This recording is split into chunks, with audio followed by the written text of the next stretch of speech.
नमस्कार. जीवन संजीवनी हेल्थ या ऑफिशियल चॅनलमध्ये सर्वांचं सहर्ष स्वागत आहे. आज आपण अतिशय महत्वाच्या विषयावर चर्चा करणार आहोत.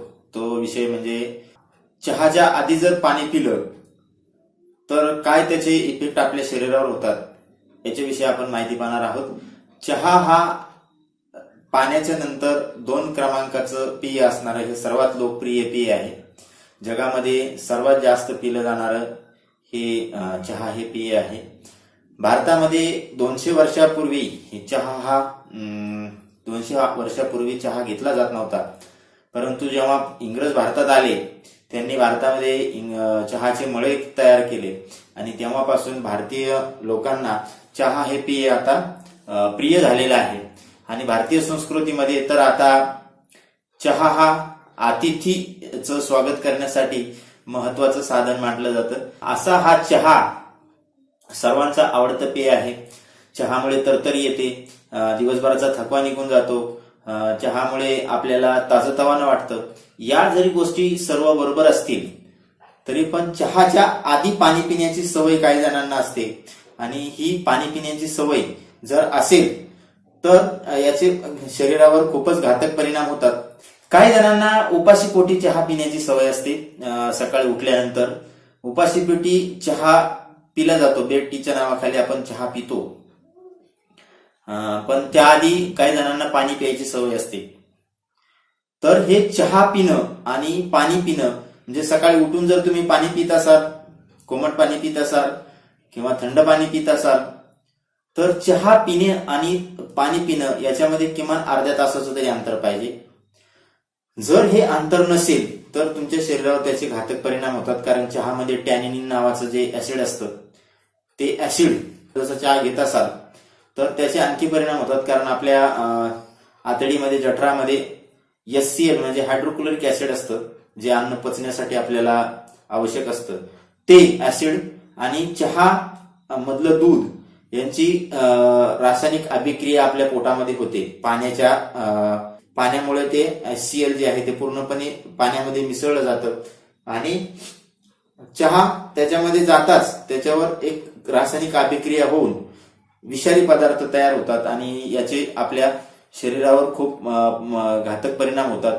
ते असे की आपला पाचकरस निर्माण होण्याची गती कमी होऊन जाते. पाचकरस निर्माण होत नाही, आपल्याला भूक लागत नाही, खाल्लेलं अन्न पचत नाही.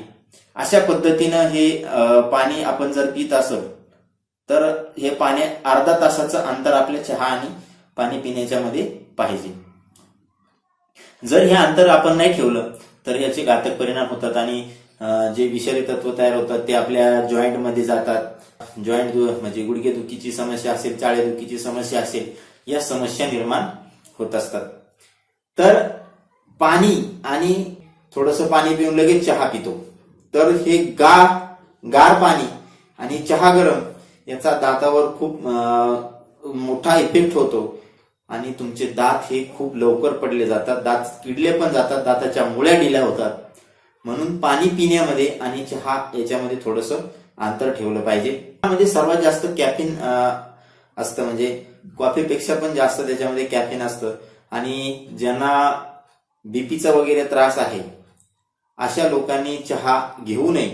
चहाला पर्याय म्हणून त्यांनी इतर पेय घेतलं पाहिजे. ज्यांना बीपीचा त्रास आहे त्यांनी लसूण पाण्याचा चहा घेतलं तर अतिउत्तम. त्यांच्यासाठी गोळ्या बीपीच्या बंद होऊन जातील, अशा पद्धतीचा तो उपाय आहे. तर त्यांनी चहा घेऊ नये. चहा बनवल्यास, आपण जो चहा बनवतो तो चहा बनवल्यास 30 मिनिटाच्या आत तो चहा घेणं आवश्यक असतं. 30 मिनिटापेक्षा जास्त वेळ राहिलेला चहा आपण घेऊ नये. कारण त्याच्यामध्ये रासायनिक अभिक्रिया सुरू झालेली असते आणि 30 मिनिटापेक्षा जास्त वेळेचा जर चहा आपण घेतला तर तो ऑलरेडी चहा नसून एक प्रकारचं विष असतं आणि हे आपण आपल्या शरीरामध्ये घेत असतो. तर बाहेर चहा घेताना तुम्ही टपरीवर, हॉटेलवर चहा घेता तर हा चहा घेत असताना तुम्ही ही गोष्ट लक्षात ठेवली पाहिजे. आपल्याला जर चहा घ्यायचाच आहे तर तुम्ही कोरा चहा घ्या, म्हणजे बिना दुधाचा चहा घ्या, ग्रीन टी घ्या. त्याने तुम्हाला फ्रेश वाटेल. तुम्हाला चहाची सवयच आहे तर तुम्ही ग्रीन टी घेऊ शकता. आणि साखर टाकण्याच्या ऐवजी जर त्याच्यामध्ये तुम्ही गूळ टाकून जर चहा घेतला म्हणजे ग्रीन टी आणि गुळाचा चहा घेतला तर त्याचे निश्चित तुमच्या शरीराला घातक परिणाम होणार नाही, तर त्याचे चांगले परिणाम होतील. तुम्हाला मधुमेहासारखा जो रोग आहे, चहा बरोबर साखर आपल्या पोटामध्ये गेल्यामुळे आपल्याला हा रोग होतो. आणि मी सांगितल्याप्रमाणे जर आपण चहा पिण्याच्या आधी पाणी पित असू, गार पाणी, आणि त्याच्यानंतर चहा पित असू, तर त्याचे चहाचे आणि पाण्याची अभिक्रिया होऊन पोटामध्ये जड तत्व साठले जातात. त्यामुळे आपल्या पोटाच्या आतडीवर फॅट्स जमा व्हायला सुरुवात होते. त्यामुळे तुमची ढेरी जी आहे ती हळूहळू वाढायला सुरुवात होते. जरी हे आपल्या लक्षात येत नसेल तरी हे चहा आणि पाण्याच्या परिणामामुळे होणारा हा एक इफेक्ट आहे.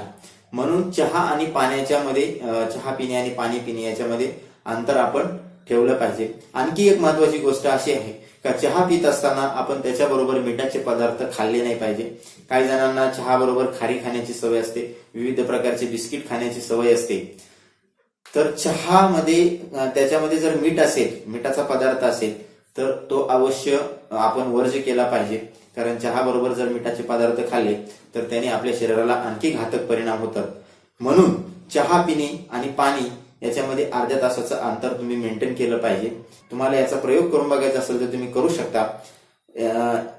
पाणी घ्या, एक ग्लासमध्ये पाणी घेतल्यानंतर अर्धा ग्लास पाणी घ्या, त्याच्यामध्ये 2 थेंब लिंबाचा रस टाका. जो आपल्या पोटामध्ये ऑलरेडी ऍसिड असतंच, ते सायट्रिक ऍसिड, लॅक्टिक ऍसिड आणि हायड्रोक्लोरिक ऍसिड आपल्या जठरामध्ये असतं. आणि त्या पाण्यामध्ये वरून तुम्ही दुधाचा चहा टाका. तुम्हाला त्याचे गाठी झालेल्या दिसतील आणि त्या पूर्ण गाठी ज्या आहेत त्या पूर्ण ग्लासच्या बुडाशी तुम्हाला साठलेल्या दिसतील. असे हे जड तत्व आपल्या शरीरामध्ये साठून राहतात आणि मग आपल्याला ऍसिडिटी, गॅस, पोट साफ न होणे अशा विविध समस्या आपल्याला निर्माण होतात. म्हणून आपण पाणी पिणे आणि चहा पिणे याच्यामध्ये योग्य अंतराचं जे आहे ते मेंटेन केलं पाहिजे. आणि अशाच नवनवीन व्हिडिओसाठी जीवन संजीवनी हेल्थ या ऑफिशियल चॅनलला लाईक करा, सबस्क्राईब करा आणि नोटिफिकेशनसाठी बेल आयकॉनवर क्लिक करा. धन्यवाद.